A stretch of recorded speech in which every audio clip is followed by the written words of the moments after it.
नमस्कार, भारत की बात में आपका स्वागत है। मैं हूं रोहित सिंह सावल।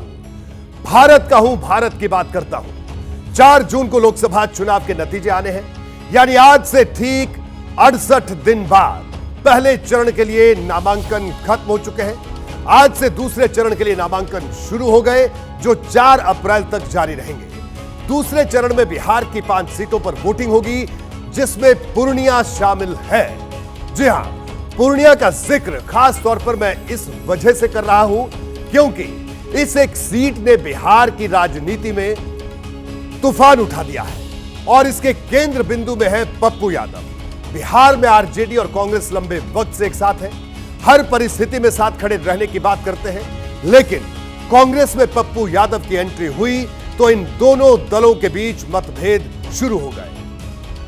आपको याद होगा, जब राहुल गांधी भारत जोड़ो न्याय यात्रा लेकर बिहार पहुंचे थे तो तेजस्वी यादव ने सारथी की भूमिका निभाई थी। कहा गया कि तेजस्वी यादव बिहार में इंडिया गठबंधन के ड्राइवर हैं, लेकिन मार्च का महीना खत्म होने से पहले ही दोनों दलों के बीच विवाद की नई दीवार खड़ी हो गई और इस दीवार की वजह बने पप्पू यादव और पूर्णिया लोकसभा सीट। कांग्रेस और आरजेडी में क्यों बिगड़ने लगी बात? क्यों कहा जाने लगा कि पप्पू यादव ने लालू यादव का भरोसा तोड़ा है? और क्यों यह बात उठने लगी कि लालू परिवार पप्पू यादव से सियासी बदला ले रहा है? आज इसके पीछे की हर वजह आपको बताऊंगा, लेकिन उससे पहले एक रिपोर्ट देखिए और समझिए बिहार में कांग्रेस और आरजेडी का गठबंधन कहां से कहां तक पहुंच गया।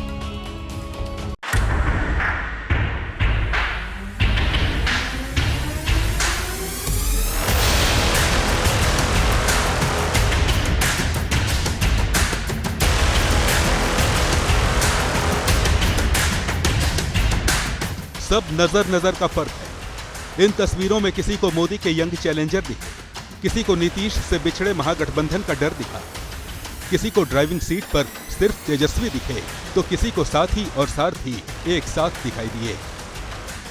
लेकिन राहुल ने तेजस्वी की और तेजस्वी ने सिर्फ राहुल की खूबियां देखी। तेजस्वी जी ने रोजगार के बारे में बोला और जो सरकारी नौकरियां हैं, सरकारी जॉब्स हैं बिहार में, उन्होंने उनको भरने की कोशिश की। राहुल जी आपकी बात कर रहे, जनता की बात कर रहे, गरीब की बात कर रहे, किसान मजदूर नौजवानों की बात कर रहे, असल मुद्दों के बारे में बात कर रहे हैं। तस्वीरें तब की हैं जब भारत जोड़ो न्याय यात्रा लेकर राहुल गांधी ने 16 फरवरी को सासाराम के रास्ते बिहार में दोबारा एंट्री मारी थी। तब तेजस्वी राहुल गांधी के सारथी बनकर मोहनिया तक साथ चले थे, लेकिन 2.5 महीने से भी कम वक्त में ये लाल गाड़ी उस मोड़ पर दिखाई दे रही है जहां पूर्णिया वाले पप्पू संकट की लाल बत्ती बनकर खड़े हो गए हैं। पूर्णिया सीट पर कांग्रेस और आरजेडी की दावेदारी सुलझ ही नहीं पा रही है। सीट बंटवारे को लेकर पहले पटना में कई दौर की बैठकें चली, बात फाइनल नहीं हो पाई। आखिरकार तेजस्वी यादव को दिल्ली आना पड़ा। मुकुल वासनिक के घर पर लगातार बैठकें चली, लेकिन यहां भी बात नहीं बन पाई। हर बैठक के बाद कहा गया कि फैसला 1-2 दिन में हो जाएगा। कांग्रेस पार्टी और आरजेडी जो है सबसे ओल्डेस्ट हम लोगों का अलायंस रहा है और कोई भी परिस्थिति में हम लोग हमेशा साथ रहे हैं, तो हम लोगों में अंडरस्टैंडिंग लगभग जो है बन चुकी है ना। और 1-8 दिन में जो है सारी चीजें हम आपको बता। टाइम कहाँ है, आपका ऐलान नहीं होगा। जो 2-4 घंटे बचे हैं उसमें बहुत ही पॉजिटिवली चीज़ें जनता के सामने आपके सामने आएंगी, तो वो एक सही दिशा में बढ़ रही है, वो आपको ठीक नजर आएगा। सब बातचीत हो चुकी है, अंतिम दौर की वार्ता हो चुकी है, अब 1-2 दिन में हो जाएगा। कांग्रेस पार्टी फ्लेक्सिबल है, महागठबंधन को बनाए रखने के लिए 1-2 सीट इधर से उधर हो सकता है, उसमें कोई ये नहीं है। बिहार में पहले फेज में औरंगाबाद, गया, नवादा और जमुई में वोट डाले जाएंगे, जिनके लिए नामांकन की तारीख खत्म हो चुकी है। इनमें से औरंगाबाद सीट पर कांग्रेस अपना उम्मीदवार उतारना चाहती थी, लेकिन आरजेडी ने चारों सीट पर अपने प्रत्याशी उतार दिए। अब बीजेपी चुटकी ले रही है। गठबंधन नाम की कोई चीज है नहीं। लालू जी लिफाफा बांट रहे हैं और लिफाफा बांटते बांटते सारे लिफाफा बांट दिया है। कांग्रेस का कोई वजूद नहीं है लालू जी के सामने, और अंत में कांग्रेस को जो सीट देंगे वही सीट लेके कांग्रेस रहेगी। बीजेपी को ये मौका मिला महागठबंधन के भीतर सीट शेयरिंग को लेकर फंसे पेच के चलते। बिहार में कांग्रेस 10 लोकसभा सीटों पर दावा कर रही है, जबकि आरजेडी 7 सीट से ज्यादा देना नहीं चाहती। ये मुद्दा सुलझाने के लिए दिल्ली में बैठकें चल रही हैं और पटना में बेचैनी लगातार बढ़ रही है। सियासत में फैसले पहले से फिक्स होते हैं। ये बात अलग है कि दिखावे की राजनीति लंबे वक्त तक चलती रहती है। जिस वक्त राहुल गांधी अपनी यात्रा लेकर बिहार के सीमांचल में पहुंचे थे, उसी वक्त यह तय हो गया था कि पप्पू यादव आने वाले दिनों में कांग्रेस में शामिल होंगे। ये वो दौर था जब नीतीश कुमार इंडिया गठबंधन से अलग होकर एनडीए में जाने वाले थे। तब लालू यादव बिहार विधानसभा का गणित बनाने में व्यस्त थे और कांग्रेस लोकसभा चुनाव की तैयारी में जुटी थी। पप्पू यादव कांग्रेस में आएंगे, इसकी जानकारी केवल कांग्रेस के टॉप लीडर्स को थी, लेकिन मुख्य किरदार निभाया प्रियंका गांधी ने। यह रिपोर्ट देखिए और समझिए कि पप्पू यादव कौन सी सियासी चाल चल रहे थे और लालू यादव कैसे धोखा खा गए।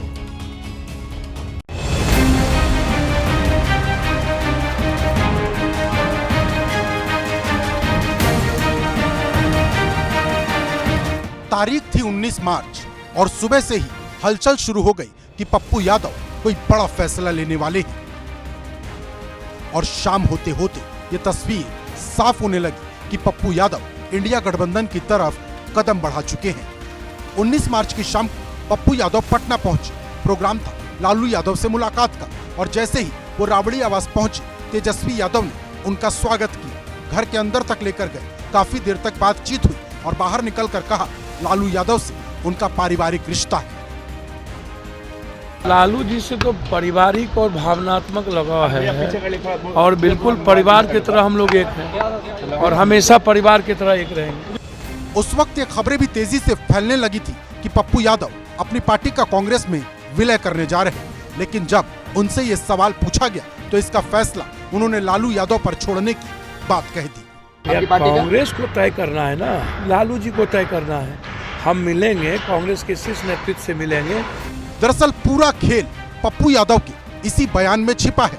पप्पू यादव कांग्रेस में जाएंगे, ये बात जनवरी के महीने में ही अंदर खाने तय हो चुकी थी, लेकिन पप्पू यादव ने लालू यादव को इसके बारे में कुछ नहीं बताया। उल्टा ये कह दिया कि उनके कांग्रेस में शामिल होने का फैसला लालू यादव लेंगे, जबकि कांग्रेस में उनके शामिल होने की तारीख भी तय थी। लालू यादव से मिलने के अगले ही दिन पप्पू यादव दिल्ली पहुंचे, कांग्रेस दफ्तर में पार्टी की सदस्यता ली और ये भी बता दिया कि प्रियंका गांधी के कहने पर उन्होंने कांग्रेस में अपनी पार्टी का विलय कर दिया है। बहन प्रियंका जी, जिन्होंने बहुत मजबूती के साथ हमें हिम्मत दी और उन्होंने कहा कि जस्ट यू ज्वाइन, ये मेरे लिए इससे बड़ी बात कुछ नहीं हो सकती थी। पप्पू यादव कांग्रेस में शामिल हो गए, लेकिन उनका ये तौर तरीका लालू यादव को पसंद नहीं आया। इसकी सबसे बड़ी वजह यह रही कि उन्होंने लालू यादव से बहुत सारी बातें छिपा कर रखी। जिस वक्त राबड़ी आवास में दोनों की मुलाकात चल रही थी, उस वक्त लालू यादव ने पप्पू यादव को एक प्रस्ताव भी दिया था। लालू यादव चाहते थे कि पप्पू यादव अपनी पार्टी का आरजेडी में विलय कर दे। लालू का प्रस्ताव ये भी था कि मधेपुरा या सुपौल से पप्पू यादव चुनाव लड़ सकते हैं। मधेपुरा या सुपौल का ऑफर इस वजह से दिया गया क्योंकि आरजेडी के पास यहाँ से कोई मजबूत यादव कैंडिडेट नहीं था, लेकिन पप्पू यादव तभी से ही पूर्णिया की जिद पर अड़े थे। पप्पू यादव को लगा कि वो कांग्रेस में शामिल होकर पूर्णिया सीट पर दावा ठोक सकते हैं। लालू से मुलाकात के बाद पप्पू यादव ने कुछ बातें खुलकर कही तो कुछ बातों को मन में ही रख ली, लेकिन जब पूर्णिया सीट को लेकर हालात बिगड़ने लगे तो पप्पू यादव ने सारी बातें खुद ही सामने रख दी। वो चाहते थे कि मैं मधेपुरा चुनाव लड़ूं, मैंने उन्हें मना कर दिया था कि मैं मधेपुरा नहीं लड़ूंगा सर, एज ए बेटे की तरह मैं आपकी मदद करूंगा, आप चुनाव लड़ाएं, मैं पूर्णिया नहीं छोड़ सकता। उनकी इच्छा थी कि मैं राजद ज्वाइन करूं, लेकिन पहले ही जब कांग्रेस परिवार राहुल जी और प्रियंका जी का सानिध्य इस तरीके से और विश्वास मेरे प्रति उन्होंने किया तो मेरे लिए वो काफी था। मैं कांग्रेस ज्वाइन किया। पप्पू यादव कांग्रेस में शामिल होने वाले हैं, ये बात न तो लालू यादव जानते थे और न ही बिहार कांग्रेस के अध्यक्ष अखिलेश प्रसाद सिंह। नतीजा ये हुआ कि अखिलेश प्रसाद सिंह नाराज हो गए। 20 मार्च को वो दिल्ली में ही थे, लेकिन उस प्रेस कॉन्फ्रेंस में नहीं पहुंचे जहां पप्पू यादव की ज्वाइनिंग हो रही थी।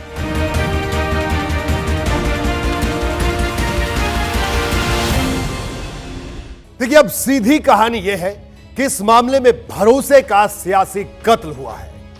पप्पू यादव चाहते तो कांग्रेस में शामिल होने की बात लालू यादव को बता सकते थे, लेकिन उन्होंने ऐसा नहीं किया।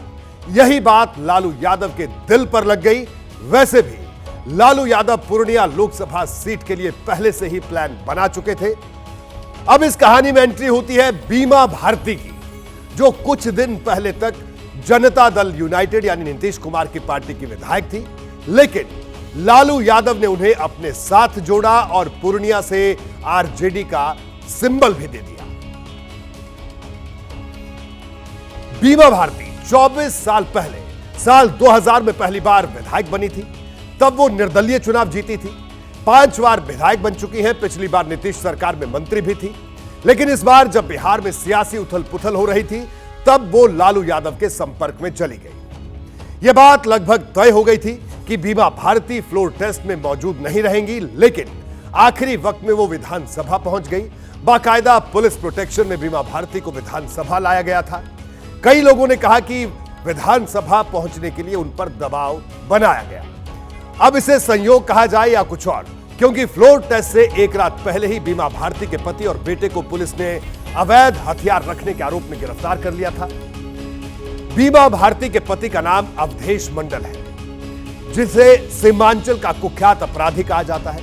अवधेश मंडल पर दर्जनों आपराधिक मामले हैं।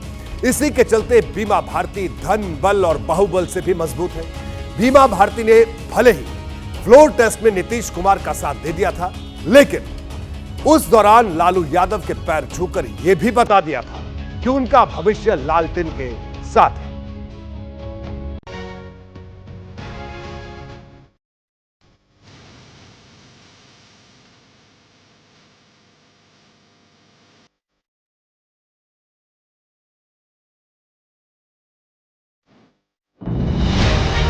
फरवरी के महीने में बिहार का राजनीतिक माहौल जबरदस्त तरीके से गरमाया था। इंडिया गठबंधन से अलग हुए नीतीश कुमार एनडीए में जा चुके थे और पारी थी फ्लोर टेस्ट की। लेकिन नीतीश सरकार के वजूद पर बीमा भारती ग्रहण बनकर खड़ी हो गई। बीमा भारती उन विधायकों में शामिल थी जो 12 फरवरी को विधानसभा अध्यक्ष के खिलाफ आए अविश्वास प्रस्ताव पर वोटिंग के दौरान नदारद थी। माना गया कि फ्लोर टेस्ट के दौरान भी बीमा भारती नहीं आई और नीतीश सरकार की मुसीबत पड़ जाएगी।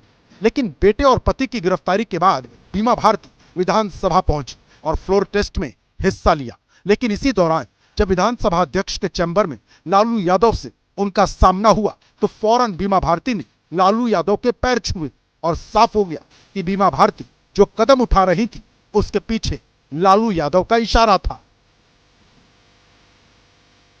बिहार में विधानसभा की स्थिति साफ हुई तो लोकसभा चुनाव की तैयारी शुरू हो गई और 23 मार्च को बीमा भारती ने जेडीयू से इस्तीफा देकर वो प्लान सामने ला दिया जो फरवरी के महीने में उन्होंने लालू यादव के साथ मिलकर तैयार किया था।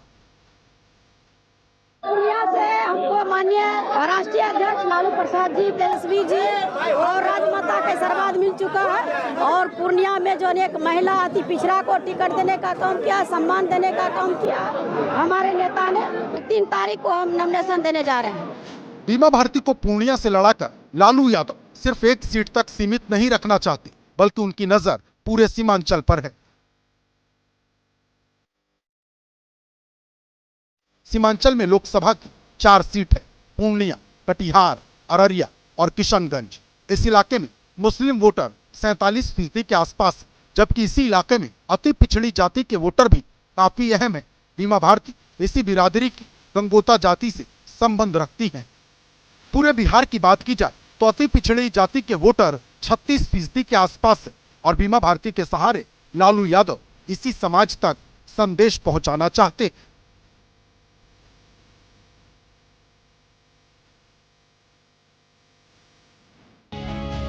देखिए, जातीय समीकरण सेट करने में लालू प्रसाद यादव माहिर है। बिहार में चेहरा भले ही तेजस्वी यादव का सामने है, लेकिन एक एक सीट की रणनीति खुद लालू प्रसाद यादव तैयार कर रहे हैं। पूर्णिया ऐसी लोकसभा सीट है जिस पर आरजेडी आज तक नहीं जीती है। इसी सीट के लिए पिछले कुछ चुनाव के बारे में मैं आपको कुछ रोचक तथ्य बताता हूं। 1999 में पप्पू यादव यहां से निर्दलीय चुनाव जीते थे। 2004 में बीजेपी के उदय सिंह ने बाजी मारी, तब पप्पू यादव मामूली अंतर से चुनाव हार गए थे। 2009 में एक बार फिर बीजेपी के उदय सिंह जीते, तब पप्पू यादव ने यहां से चुनाव नहीं लड़ा था। 2014 में यह सीट जेडीयू के पास चली गई, तब संतोष कुशवाहा यहां से चुनाव जीते। उस समय बीजेपी और जेडीयू का गठबंधन नहीं था और बीजेपी दूसरे नंबर पर रही। इस चुनाव में पप्पू यादव आरजेडी के सिंबल पर मधेपुरा से जीते थे। इसके बाद पिछले चुनाव यानी 2019 में फिर से जेडीयू के संतोष कुशवाहा जीते। बीजेपी के गठबंधन के चलते जेडीयू ने यहां बड़ी जीत दर्ज करवाई। इस बार भी पप्पू यादव मधेपुरा से लड़े और चुनाव हार गए। यानी देखा जाए तो 1999 के बाद पप्पू यादव ने पूर्णिया लोकसभा सीट या तो छोड़ दी या फिर चुनाव हार गए। इसके अलावा पूर्णिया के पिछले 4 नतीजे यह भी बताते हैं कि सीट से कोई भी यादव प्रत्याशी चुनाव नहीं जीत पाया। तो अब सवाल यह है कि पप्पू यादव यहां से चुनाव क्यों लड़ना चाहते हैं? विवाद इतना बढ़ने के बाद भी वो इस सीट की जिद पर क्यों अड़े हैं? दरअसल इसके पीछे मधेपुरा सीट का समीकरण है। अब वो कैसे, देखिए। पप्पू यादव को लगता है कि मधेपुरा के मुकाबले पूर्णिया से चुनाव जीतना आसान है। 2014 में पप्पू यादव ने मधेपुरा से चुनाव भले ही जीता, लेकिन उस समय बीजेपी और जेडीयू अलग अलग थे, जिसके चलते पप्पू यादव की राह आसान हो गई। और अब 2019 में बीजेपी और जेडीयू एक साथ हुए तो पप्पू यादव की मधेपुरा न सिर्फ करारी हार हुई, बल्कि पहली बार ऐसा हुआ कि उन्हें 1 लाख से भी कम वोट मिले थे। बिहार की राजनीति में कहावत खूब प्रचलित है, रोम पोप का और मधेपुरा गोप का। मतलब मधेपुरा यादवों का कुछ एक चुनावों को छोड़ दिया जाए तो मधेपुरा से ज्यादातर बार यादव समाज का ही सांसद बना है। लालू यादव हो या शरद यादव, उन्होंने कई बार मधेपुरा से ही लोकसभा चुनाव जीता है। अभी भी जेडीयू के जो सांसद हैं वो यादव समाज से आते हैं। तो सवाल है कि पप्पू यादव यहां से क्यों भाग रहे हैं, यहां से चुनाव क्यों नहीं लड़ना चाहते? दरअसल पप्पू यादव का जो पर्सनल वोट बैंक है वो मधेपुरा की बजाय पूर्णिया में ज्यादा है। वैसे भी 2009 के परिसीमन के बाद यहां के समीकरण थोड़े बदल गए हैं। मधेपुरा का एक बड़ा हिस्सा सुपौल में जा चुका है, जिससे यादव वोट बैंक काफी तादाद में था। जेडीयू अगर यहां से यादव कैंडिडेट को जिता ले जाती है तो उसमें यादव वोट बैंक के साथ साथ पिछड़े वोटर की भी भूमिका अहम हो जाती है। ये तमाम आंकड़े बताते हैं कि पप्पू यादव के लिए मधेपुरा जीतना बहुत ज्यादा मुश्किल है और यही वजह है कि जब भी वो मीडिया के सामने आ रहे हैं बार बार पूर्णिया का जिक्र कर रहे हैं। ये रिपोर्ट देखिए और समझिए पप्पू यादव पूर्णिया के लिए इतने बेचैन क्यों हैं। से अलग होने का मतलब है आत्महत्या करना। कोई मार दे मंजूर है, खत्म हो जाना मंजूर है, कि आत्महत्या करना मंजूर हो जाएगा नहीं, दुनिया छोड़ना मंजूर नहीं। पूर्णिया सीट से कांग्रेस के टिकट पर चुनाव लड़ने की प्लानिंग चौपट होती दिखी तो बाहुबली से रॉबिनहुड बनने की कोशिश कर रहे पप्पू यादव खुदकुशी की बातें करने लगे, क्योंकि सवाल सिर्फ एक सीट का नहीं, उस मजबूत किले का है जिसे लेकर पप्पू कैमरों के आगे अक्सर भावुक हो जाते हैं। पहले भी कहा पूरी दुनिया एक तरफ हो जाएगी तब भी हम पूर्णिया से अलग नहीं होंगे और नाना कभी नहीं बदलता। और एक ही बार मैंने कह दिया है कि दुनिया छोड़ देंगे, पूर्णिया नहीं छोड़ेंगे। पप्पू एक बार नहीं बार बार कहते रहे हैं कि वो पूर्णिया के अलावा किसी और सीट से चुनाव नहीं लड़ेंगे। इसकी वजह सीमांचल की इस लोकसभा सीट पर हार जीत के आंकड़ों में छिपी है। 1989 के चुनाव में यहां जनता दल के टिकट पर तस्लीमुद्दीन ने जीत हासिल की थी। इसके बाद पप्पू यादव ने पूर्णिया को अपना सियासी किला बना लिया। पप्पू ने यहां से 1991 और 96 में जीत हासिल की। 1998 का चुनाव यहां से बीजेपी जीती, लेकिन 1999 में पप्पू यादव ने यहां से फिर बाजी मार ली।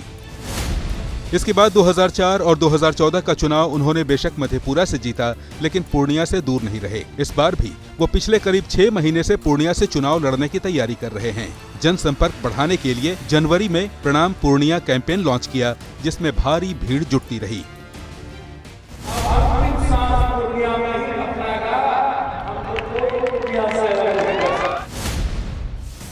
60% हिंदू और 30% मुस्लिम वोटर वाला ये इलाका सियासी तौर पर काफी संवेदनशील है। नेपाल और पश्चिम बंगाल की सीमा से सटे पूर्णिया का कास्ट इक्वेशन भी पप्पू को सूट करता है। यहाँ पिछड़े वर्ग के करीब 5.5 लाख वोटर हैं, करीब 4 लाख मुस्लिम वोटर हैं, जबकि 2.25 लाख यादव वोटर हैं और सवर्ण वोटर करीब 5 लाख हैं।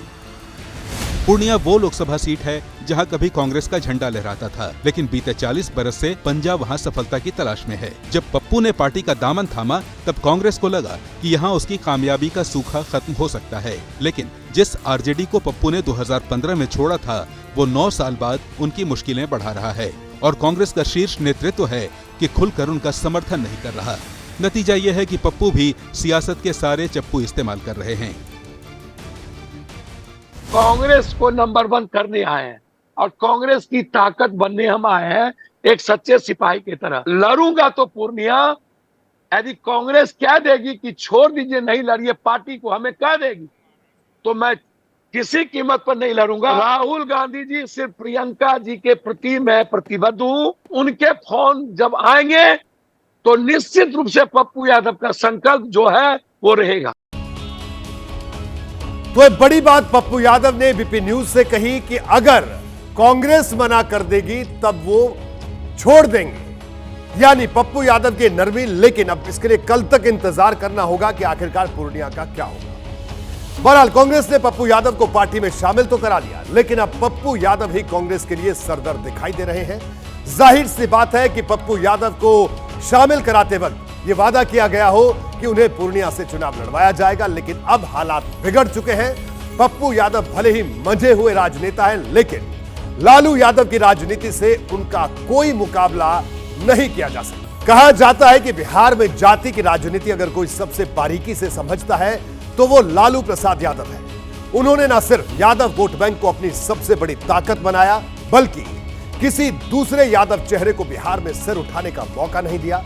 अब आपको पूर्णिया और मधेपुरा सीट पर हो रही सियासत के आधार पर ताजा उदाहरण बताता हूं। लालू यादव ने पप्पू यादव को सीधे मना कर दिया कि वो पूर्णिया सीट से उन्हें चुनाव नहीं लड़ा सकते।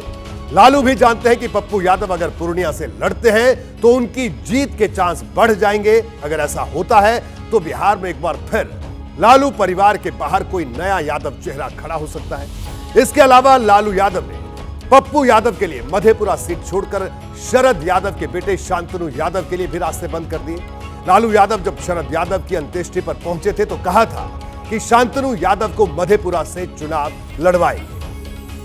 लालू यादव की राजनीति समझनी हो तो औरंगाबाद सीट का उदाहरण भी दिया जा सकता है। यह सीट कांग्रेस पूर्व सीएम सत्येंद्र नारायण सिंह के बेटे निखिल कुमार के लिए मांग रही थी। इस सीट पर आरजेडी के पास कोई मजबूत प्रत्याशी भी नहीं था, लेकिन आखिरी वक्त पर लालू यादव ने जेडीयू के जिला अध्यक्ष को अपनी पार्टी में शामिल करवाया और निखिल कुमार का पत्ता साफ हो गया। तो भारत के बाद में भी वक्त एक छोटे से ब्रेक का। ब्रेक के बाद बात करेंगे अमरावती की सांसद नवनीत